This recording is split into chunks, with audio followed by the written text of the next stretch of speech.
ہم کریں گے ہر مظلوم کی حمایت۔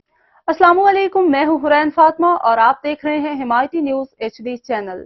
نظر ڈالتے ہیں آج کی اہم خبروں پر۔ مسلم ہینڈز اسکول آف ایکسیلنس کے زیر اہتمام شہداء زلزلہ کی یاد میں دعائیہ تقریب کا انعقاد کیا گیا۔ اس دوران اسکول کے بچوں نے فاتحہ خوانی کی اور شہداء کے ساتھ ثواب کے لیے اجتماعی دعا کی گئی۔